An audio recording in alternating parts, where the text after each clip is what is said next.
নিরামিষ খিচুড়ি রেসিপি আজকে আমি করে দেখাবো। কিভাবে বাজার থেকে সমস্ত টাটকা সবজি নিয়ে এসে শীতকালে খুব সহজেই আমরা বাড়িতে বানিয়ে নিতে পারি নিরামিষ খিচুড়ি।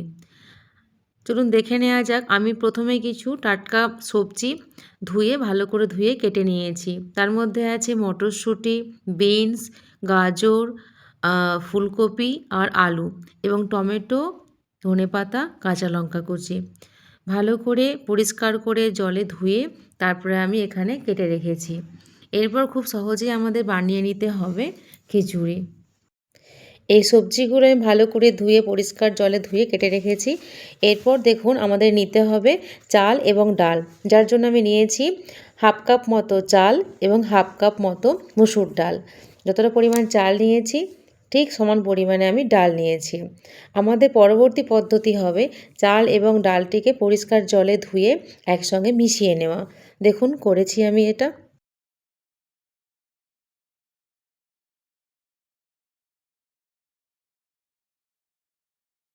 দেখুন চাল এবং ডাল আমি পরিষ্কার করে ধুয়ে রেখেছি, ধুয়ে মিশিয়ে দিয়েছি একসাথে।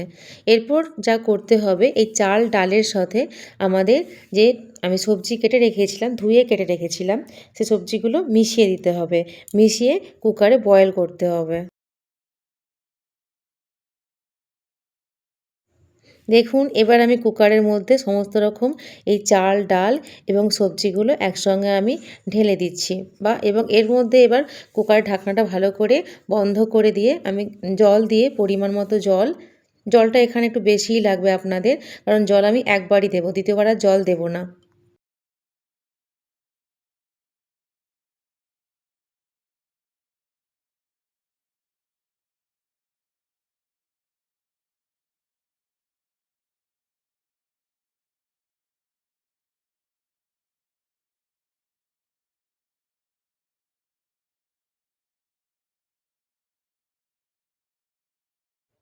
এরপর পরিমাণ মতো নুন, হলুদ আর জল দিয়ে আমি কুকারের ঢাকনা বন্ধ করে বয়েল করে নিয়েছি।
কড়াইয়ে দেখুন টমেটো, কাঁচা লঙ্কা আমি অ্যাড করে দিয়েছি আদা বাটার সাথে।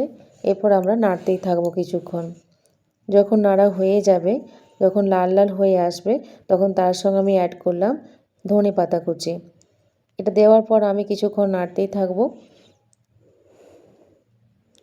ততক্ষণ নাড়তে থাকবো যতক্ষণ অবধি যখন মশলাটা দেওয়ার সময় হয়ে আসবে। মশলার মধ্যে আমি অ্যাড করলাম হলুদ গুঁড়ো, কিছুটা জিরে গুঁড়ো, 1 চামচ করে দিয়েছি পরিমাণ মতো, 1 চামচ হলুদ গুঁড়ো, 1 চামচ জিরে গুঁড়ো। এরপর আমি দিলাম নুন পরিমাণ মতো। এই সমস্ত উপকরণ আমি এবার মিশিয়ে নেব। ভালো করে খুন্তি দিয়ে নেড়ে নেড়ে সমস্ত রকম উপকরণ মিশিয়ে নেব একসাথে। কিছুক্ষণ মিশিয়ে নেওয়ার পর এভাবে নাড়তে থাকার পর যখন সমগ্র উপকরণ মিশে যাবে তখন এর মধ্যে আমি জল যোগ করব, জল অ্যাড করব।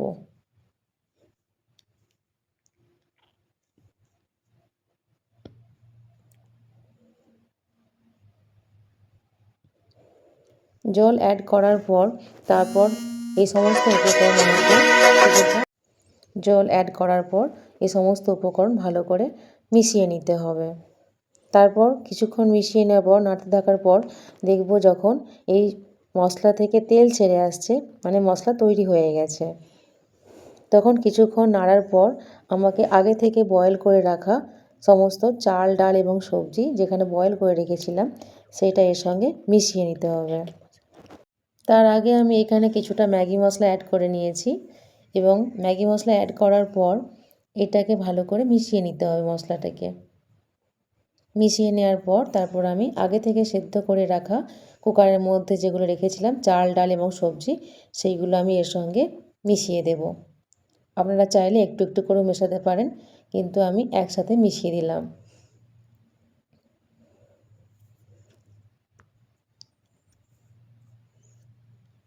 এরপর মশলার সাথে এই সমস্ত উপকরণ আমি মিশিয়ে দেব। একসাথে মিশিয়ে দেওয়ার জন্য খুন্তি করে বারবার নাড়তে থাকব, তাহলে সমস্ত কিছু একসাথে মিশে যাবে। দেখুন দেখতে কতটা লোভনীয় হয়েছে এবং কতটা সুন্দর হয়েছে।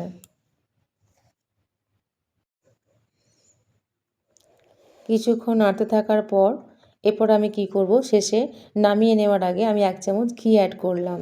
এটা ঘিটা যোগ করলে এই মানে গন্ধটা এত সুন্দর হয় সেটা আপনারা নিজেরাই বুঝতে পারবেন। স্বাদে গন্ধে অপূর্ব হয়। খুব সুন্দর একটা গন্ধ এখান থেকে বেরিয়ে আসে এবং খেতেও খুব সুস্বাদু হয়। ভালো করে মিশিয়ে নেবেন